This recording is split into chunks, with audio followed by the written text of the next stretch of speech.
Hola, ¿qué tal a todos? Muy buenos días, eh, compañeras, compañeros.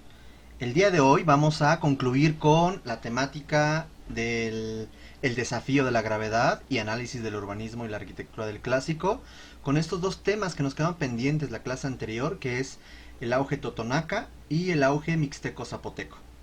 La siguiente parte de la clase será el inicio de la siguiente temática y quizás ese sea un video un poquito más largo, pero bueno, voy a intentar que entre los dos no sea más de una hora 10, una hora y cuarto. Entonces esperemos que pueda resumir adecuadamente ambas clases. Eh, bueno, vamos a comenzar primero con esta conclusión. Nos habíamos quedado la clase anterior en el declive del mundo teotihuacano y cómo este generó que muchos de sus habitantes, recordando que los habitantes teotihuacanos eran ya para el año 600 y los décadas posteriores, y eran una cultura mejor dicho, eran una población multicultural. Esto quiere decir que estaban formados por la influencia de varias etnias. Por lo tanto, al momento de que deja un vacío de poder en el altiplano central, grupos comenzaron a migrar a diferentes poblados agrícolas de la región, asentamientos no tan importantes en ese entonces, que estaban bajo el yugo teotihuacano. Hablando solamente del altiplano central, ahí vamos a tener entonces eh, el periodo llamado epiclásico, que es el declive del clásico y el fortalecimiento de grupos muy hostiles eh, que se van a establecer en ciudades muy altas porque se encuentran en serranías y se le conocen como ciudades del epiclásico. Teotenango, eh, vamos a tener ahí a Xochicalco, vamos a tener a Cantona, Cacaxtla, etcétera. Eh, Mientras está pasando todo esto entre el 600 y el 900 después de Cristo, en el Golfo y en los valles de Oaxaca, lo que está pasando es que ahí obviamente ya existía una cultura dominante, la cual estaba bajo el yugo comercial de Teotihuacán. Una vez que Teotihuacán colapsa, estos dos comienzan a consolidarse como un grupo político, social, eh, económico de gran importancia en sus regiones. Estoy hablando de los totonacas y de los mixtecos. Aquí está el mapa de las áreas llamadas hegemónicas, o sea, de las regiones controladas por una cultura específica durante el llamado clásico terminal. Aquí vemos en amarillo ya una de las últimas etapas de influencia de Teotihuacán.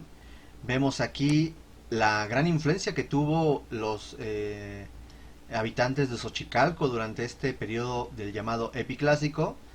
Y comenzamos a ver en verde la influencia que va a tener una cultura llamada mixtecos zapotecos, en donde encontramos aquí Teotihuacán, perdón, Tehuacán, Teotitlán, Monte Albán y Mitla.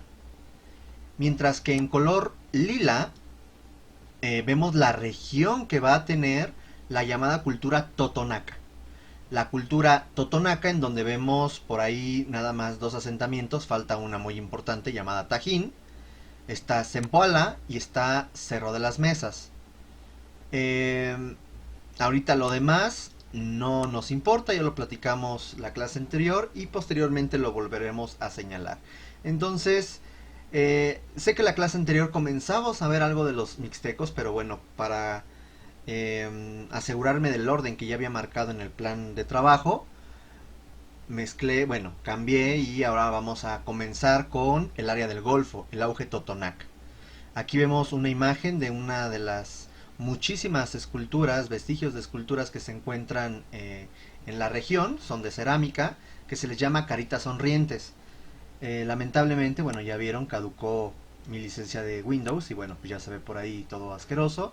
Pero bueno, se alcanza a ver en amarillo caritas sonrientes. Eh, Vamos a encontrar muchas esculturas justamente en esta zona, vean. ¿No? Se creen que eran sonreían por algún efecto de alguna droga en algún ritual o simplemente eran representaciones que buscaban ser cotidianas de la población. En fin, hay hipótesis, no se sabe a ciencia cierta qué función tenían estas esculturas sonrientes. Bueno, la cultura totonaca se va a desarrollar entre Veracruz y Puebla entre el 300 después de Cristo hasta el 1521. Por lo tanto, cuando llegaron los castellanos a las costas de ahora llamado Veracruz, esta cultura totonaca estaba viva. De hecho, estaba bajo el yugo de los mexicas. Y fueron de los primeros grupos que se aliaron a las huestes castellanas en contra de los mexicas. El sistema político, social y del pensamiento era muy similar a las demás culturas dominantes del clásico, muy parecida a la teotihuacana. Quizás aquí lo importante a destacar es el aspecto económico, ya que como todas las culturas mesoamericanas, la agricultura y el comercio era la base de su economía, pero la peculiaridad de esta cultura es que explotaban manglares, ríos y lagos, recolectaban moluscos, cazaban aves y mamíferos pequeños. Este aspecto pluvial, este aspecto de los ríos, los lagos, los moluscos, fue gran parte de su intercambio comercial. Ellos tuvieron un desarrollo comercial pluvial, además, utilizaron los ríos de la región para poder transportar su mercancía, transportar materia prima, transportar sobre todo estos elementos que iban y comerciaban con otras culturas. No significa que llegaran hasta Teotihuacán, obviamente, en barquito, ¿verdad? Pero sí había una ruta comercial mixta, terrestre y pluvial. Pluvial, acuérdense que es de ríos, ¿ok? De forma muy general podemos decir que durante su nacimiento y desarrollo esta cultura estuvo sometida por Teotihuacán hasta que en torno al 650 al 900, al no tener un grupo hegemónico, un grupo de poder en Mesoamérica de gran influencia como Teotihuacán, ellos se vuelven en la cultura hegemónica dominante en las costas del Golfo hasta la Huasteca y en la parte ya hacia lo que hoy en día es Tabasco. Posteriormente, ya para el siglo XV, estamos hablando en torno al año 1400, esta cultura ahora va a pasar a ser sometida por los mexicas. Pero esa ya es otra historia, eso ya es del postclásico. Aquí hay algunas fotografías que están marcadas igual por esta sombra. Son fotos que yo saqué, algunas del 2018, otras del 2019. Aquí lo que quiero yo evidenciar es arquitectónicamente algo que va a caracterizar a la zona. Será el talud tablero, pero su tablero está caracterizado por que se conforma por nichos. Y hay una variedad de nichos interesante.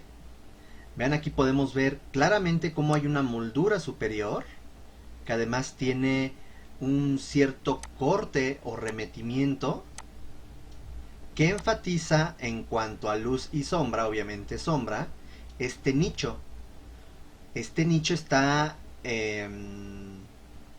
conformado, delimitado por ciertas mamposterías, en este caso que parecieran tabiques, no son tabiques, son piedras, que están cortadas a manera de un sillar, ese sería el nombre adecuado, con el cual están delimitando las partes laterales del nicho, y en la parte inferior tenemos otra moldura basal o inferior. Y hay en algunos edificios en Tajín en donde de pronto salen y vean cómo se genera una especie de nicho que tiene vista no nada más por el lado frontal, sino también lateral. Tenemos una variante en donde llegamos a ver una greca, una espiral, que está formado por cortes de piedra laja. Piedra laja es ese tipo de corte en donde la piedra se ve plana y pareciera o nos recordaría a una especie de ladrillo delgado, pero no es ladrillo, no es un material cerámico, son piedras. ¿Qué tipo de piedra? Llamada arenisca. ¿Ok? Eh, las ciudades totonacas hay del posclásico y del clásico. Las tres más importantes del clásico son Yaulichán, Tajín, que es la gran capital totonaca, y Las Higueras. Vamos a tener otras ciudades del posclásico como Castillo de Teayo, Papantla, Quiahuistlán, Zempoala. De hecho, Zempoala se va a convertir en la gran capital totonaca a la llegada de los castellanos a las costas de Veracruz. Tenemos en la siguiente diapositiva otras dos fotografías en donde se está evidenciando este manejo, el corte, la talla de la piedra a manera de piedra laja, esta piedra alargada. Se yuxtapone una a otra con un mortero de cal arena, lo cual se utiliza como un mortero para pegar las piezas, y podemos ver cómo se caracteriza este tipo de arquitectura totonaca por el manejo de nichos. Vean aquí la talla, el corte de la piedra arenisca, el manejo de ciertos elementos en las esquinas, en las molduras, en la confinación y en el desarrollo o consolidación de los taludes, etcétera. Vamos a ver el primer sitio de forma muy general. Es Yaulichán. Se encuentra en el estado de Puebla, ya muy próximo a Veracruz. Y quizás muchos de ustedes, o casi nadie, conocía este sitio. Si vemos una fotografía decimos, ah, sí es Tajín. Pues no. Aquí podemos ver cómo es un asentamiento. Déjenme ver la temporalidad. De hecho es un poco previa a Tajín, pero el desarrollo y apogeo de estas dos ciudades fueron al mismo tiempo. Por eso tienen una similitud arquitectónica. Quiero que vean, además algo que voy a explicar más adelante, quiero que vean este talud. Vean cómo el talud, y estoy exagerando, pareciera que hace esto. Luego se vuelve a hacer como que se empanzona, se remete, etc. Esto es por el tipo de material, el sistema constructivo que se empleó y el tipo de suelo. Que por eso el edificio no se ve totalmente recto, se ve un tanto en algunos segmentos empanzonado o chipotudo y en otros se remete. De hecho, vean la sombra, la proyección de la sombra en la moldura, como de pronto aquí está sombreado y aquí no, significa que esto está un poco más de fuera. Y aquí de pronto vean la sombra, significa que todo esto está un tanto más remetido. Y este volado hace la moldura que la proyección se ve así. Entonces tenemos que los edificios están un tanto deformados. De hecho, quiero que vean este sitio. Es un sitio muy pequeño. Podemos ver un juego de pelota aquí claramente, que es grande. Una plaza central y ciertos edificios que mediante la frontalidad y el binomio plaza-pirámide están delimitando la plaza con accesos laterales o acodados. Un juego, yuxtaposición de plazas, una estratificación del suelo para articular los subconjuntos. Aquí vemos cómo los edificios, quiero que vean cómo no son rectos en sus lados, sino tienen cierto elemento que se empanzona. Ahorita que lleguemos a Tajín vamos a platicar el por qué ese elemento. Ya podemos ver aquí parte de la mancha urbana, ¿no? Que pues empieza a entrar en tensión con el sitio arqueológico. Vemos que son edificios de baja altura, de varios cuerpos para hacer estos basamentos troncopiramidales, y en la parte superior se encuentran vestigios de arranques de muros en donde prácticamente es un solo espacio conformado en el interior y podemos ver en esta fotografía cómo se alcanza a ver aquí un núcleo del, del cuerpo que se encontraba en ese edificio. Vean este ángulo, lo que le estoy diciendo, vean cómo se ve todo un tanto deforme. El suelo, la capacidad de resistencia del suelo y el peso del edificio, eso define por lo general la cimentación. En este caso, teniendo un gran peso y teniendo un suelo que no es muy resistente, y aunque hayan puesto una plataforma de cimentación, tuvo hundimientos diferenciales. Por lo tanto, hay segmentos, hay áreas de estos complejos en donde se comenzaron a hundir. Claro, ya el edificio ya quedó así, no crean que se sigue hundiendo al día de hoy, no, ya se consolidó el suelo al llegar a un equilibrio entre la resistencia del suelo y el peso del edificio, se consolida, ya, no lo toques, así quedó, pero quedó el edificio chueco. Entonces podemos ver las escaleras, podemos ver los nichos, el talud, como de pronto tiene ciertas líneas no muy rectas que digamos. En el caso de Tajín, Yoalinchan es un sitio muy pequeño. Tajín es una gran urbe, la gran capital del clásico Totonaca. ¿Ok? Aquí tenemos el edificio insigne, que es el edificio de los nichos, en donde vamos a ubicarnos en este mapa de Lina. Aquí tenemos la pirámide de los nichos, son 18 metros de altura, es un edificio pequeño realmente, pero con una alta elaboración. En cuanto a su mano de obra artesanal, constructiva, tiene una alta especialización, eso es lo que hay que reconocer. El sitio arqueológico, lo que hoy conocemos, es un sitio realmente muy pequeño, porque es nada más esto. Y lo demás no está liberado. Lo demás, de hecho hay letreros que te dicen no pase. ¿No? Son sitios que aún no se han explorado. Bueno, están explorados parcialmente, pero no están liberados. Eso quiere decir que están aún bajo la tierra, aún bajo vegetación, etcétera. Aquí podemos ver el río que pasa en la parte oriental del sitio, la cual es fuente fundamental para que exista esta ciudad. El grupo llamado Grupo o Plaza del Arroyo, en donde se encontraba un mercado, porque en los estratos se han encontrado muchos vestigios de material vegetal y material óseo de animales, por eso se cree que es un mercado. Una gran cantidad de juegos de pelotas, 1, 2, 3, 4, 5, 6, 7, 8, 9. Vean cuántos juegos de pelota. 10, aquí hay otro. Ok. Una serie de basamentos trocopiramidales de uso cívico, religioso. La zona residencial o de vivienda se encuentra en la parte más alta, es aquí el llamado Tajín Chico. Para llegar a este lugar más alto hay que subir unas plataformas que al día de hoy no se pueden subir, uno tiene que hacer todo esto para poder subir a este sitio.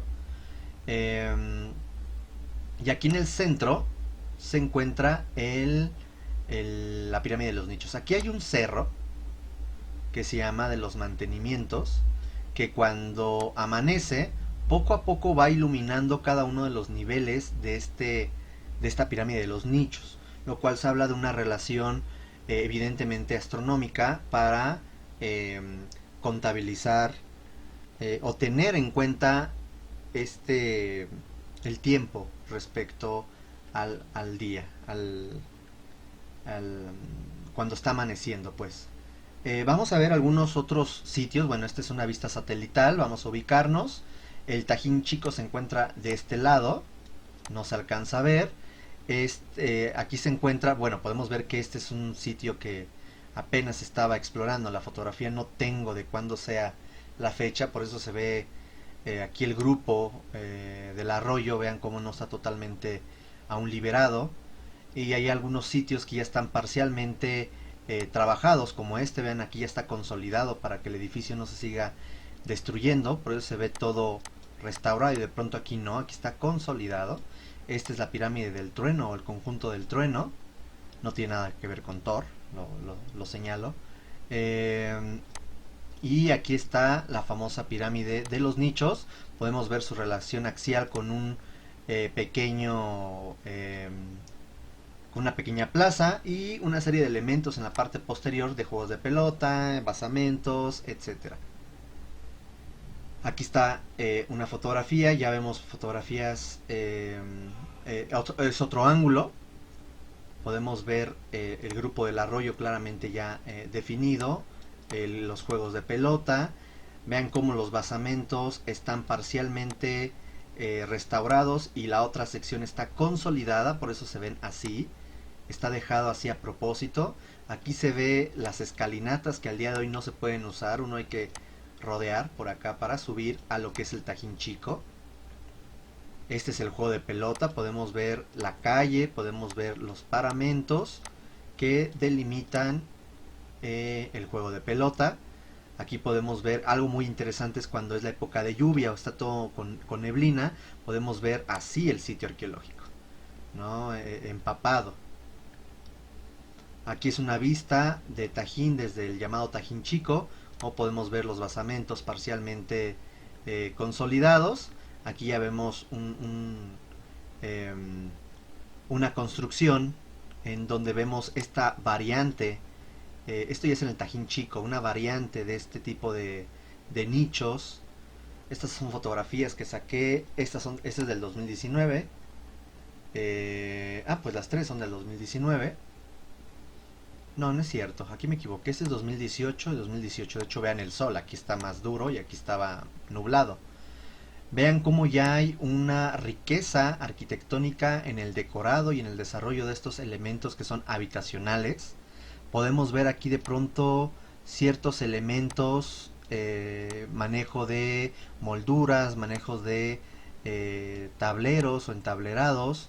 Y algo muy importante es, quiero que vean esta fotografía. Aquí todavía hay vestigios del acabado, del estucado. Hay unas escaleras y aquí hay una bóveda. Súper interesante. Entonces ya vimos que hay otra región que no nada más la maya, que de pronto aparece una bóveda. ¿Ok? Tenemos toda esta zona habitacional que al día de hoy no se puede entrar. Son vestigios nada más de muros. Y ahí encontramos otra fotografía que aquí le estoy poniendo, un vestigio de un edificio llamado el edificio de los Murales, un nombre así, no recuerdo bien, en donde encontramos taludes con pintura mural. Vean el manejo del azul. Eso es algo importante. Vean esta moldura, de pronto como también tiene azul y rojo. Vemos aquí algunos elementos en bajos relieves y por eso tiene una cubierta al día de hoy para que no se pierda esta estructura. Otro de los puntos del sitio, aquí podemos ver cómo están, por así decirlo, encofrando los elementos del talud para generar el mismo talud. La parte superior de este nicho con un muy volado, una muy volada moldura, y en la parte superior este dintel de piedra. ¿Cómo se construye? Es interesante porque no se construye de abajo hacia arriba, sino se construye del centro para afuera. Lo primero que se construye es este elemento, que es el primer cuerpo, y en torno, así como se me fue este nombre del sitio arqueológico que está por Ciudad Universitaria, Cuicuilco. Así como Cuicuilco se fue construyendo primero el primer cuerpo central al centro y luego a manera de anillos los posteriores, algo muy similar aquí. Cada uno de estos cuerpos van envolviendo al anterior y generando entonces lo siguiente. Quiero que vean aquí la panza. ¿Ya vieron? Eso es porque el empuje del interior y la coraza generan, así como el tipo de suelo, que los extremos, en lugar de que sea así nuestro edificio, se haga así. Voy a marcar las esquinas. Se empanzona, es como si fuera un óvalo. Y aquí ya está ahora sí nuestro edificio. Lo voy a dibujar. Ok. Entonces aquí podemos ver además diferentes capas. Quiero que vean cómo aquí hay una capa, aquí hay un elemento de piedras que divide con una anterior capa. Lo mismo pasa aquí. Vean aquí es claramente, es una fotografía que igual saqué. en donde podemos ver cómo este nicho está tapando un nicho anterior. Es una etapa constructiva posterior. Vean aquí cómo se puede ver que existía un talud anterior a este otro talud y un elemento de relleno de piedra para sepultar un piso anterior. Y así vemos diferentes etapas constructivas. ¿Qué pasa con la región mixteca? Esta va a ser más rápida, de alguna forma ya lo había explicado la clase anterior. Lo interesante de este grupo, económicamente hablando, es el manejo de la cerámica, grabados en hueso y madera, productores de magnetita, esta piedra que tiene magnetismo, armas y herramientas de obsidiana, orfebrería y joyería con jade, concha turquesa, desarrollo de textiles, manejo de aleaciones para pectorales, anillos, collares, orejeras, narigueras. Y tenemos que el desarrollo de este grupo mixteca se desarrolla en la parte occidental de la región zapoteca, que en torno al año 600 van a comenzar a los mixtecos a invadir paulatinamente a los zapotecos, y los zapotecos tuvieron dos opciones: irse o mezclarse con los mexicas, con los mixtecos. Entonces surgen ciudades importantes. Monte Albán, la eterna ciudad zapoteca, ahora pasa a ser capital de los mixtecos. Encontramos a Sachila, encontramos a Lambitieco, encontramos a Yagul y Mitla. En esta fotografía, de hecho, en esta presentación, vemos este apogeo de ciudades mixtecos-zapotecas, de Atzompa, Mitla, Lambitieco, Yagul, Sachila, aunque Yagul y Sachila son ciudades del epiclásico que después mencionaremos. Rápidamente mencionaremos Atzompa, Mitla y Lambitieco. Aquí está Mitla. Mitla es muy conocida por ser un asentamiento en donde la cultura ya virreinal, la cultura castellana, comenzó a mezclarse con la cultura prehispánica. Y algo que hay que mencionar es que la arquitectura mixteco-zapoteca mayormente es una arquitectura palaciega. Entonces aquí Mitla estamos viendo el juego de dos palacios con patios y una tumba en cada uno de los patios. Podríamos atrevernos a decir que la arquitectura mixteca es una arquitectura palaciega y funeraria.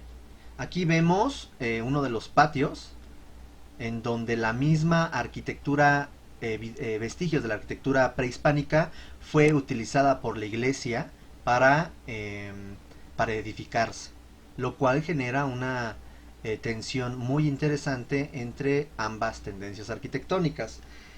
Estos patios que se generan, nos generan una serie de habitaciones, de patios de habitaciones en torno al patio. Tiene ciertos acabados de tablero muy interesante. Acordémonos que en la región el tablero utilizado es de doble escapulario, y ahí está, claro, esa es la moldura de doble escapulario. Y mientras que los zapotecos tenían los frisos lisos, aquí los frisos van a tener algo que se va a llamar mosaicos. Mosaicos se les llama así no porque sean mosaicos de cerámica, sino por estos elementos o estas tramas pretalladas que tienen una diversidad formal, geométrica muy interesantes. Grecas, en diferentes posiciones y acomodos, que generan una riqueza visual, riqueza en la textura muy interesante y en la proyección de las sombras. Vean cómo hay un juego intercalado de molduras que te generan estos frisos en tercios, englobados por estas molduras de doble escapulario. Juega con taludes totalmente lisos y tableros muy grandes, muy amplios. Ven aquí los dinteles también tallados. Aquí tenemos uno de los patios. Se ve como la jamba está remetida respecto a el resto del talud tablero. Tenemos el dintel tallado y enmarcado por un escapulario. Podemos ver aquí cómo hay molduras que están dividiendo lo que sería la llamada quizás fachada baja con una fachada alta, que realmente aquí es un remate con doble escapulario y un friso de grecas. Vean el gran trabajo que requiere generar este tipo de acabados. Es una piedra más porosa, más fácil de poder trabajar que el basalto o que la arenisca. Seguramente debe ser una especie de toba volcánica. Y esta se hacía un diseño en el piso, escala 1 a 1, se dibujaba, se empezaba a tallar, se armaba esta especie de mosaicos. Mosaicos, insisto, por quizás el recuerdo del sistema constructivo de los mosaicos romanos y bizantinos, porque se hacían similar, ya que se armaba en el piso este tipo de mosaicos, se levantaban y se pegaban a un núcleo de muro. Por eso se les llama mosaicos. Y vean, de diferentes tipos. Esto tenía una cubierta, la cual se perdió porque era de madera. Y encontramos en ese sitio una variedad amplia de sistemas constructivos, desde muros de núcleo de piedra, hasta piedras monolíticas como columnas. Aquí pasaba vigas de madera y tenían su cubierta. Lambitieco, lo interesante de estos sitios, este otro sitio, es que es un sitio palaciego que tiene el manejo muy interesante de mascarones de piedra y estuco que se generan, vean, es realmente muy pequeño, con un sistema constructivo llamado de tapia, que ahorita veremos qué es eso, y el manejo de esculturas muy interesantes. Es arquitectura de tierra y arquitectura de piedra. Vean, aquí podemos ver el manejo de los dobles escapularios con sus frisos decorados, sus taludes, y aquí podemos ver un antiguo vestigio oculto por una ampliación posterior, en donde se ve estas dos muy impresionantes tallas de mascarones en el friso saliendo de estos dobles escapularios. Es una chulada. Encontramos también en este sitio estos dos mascarones.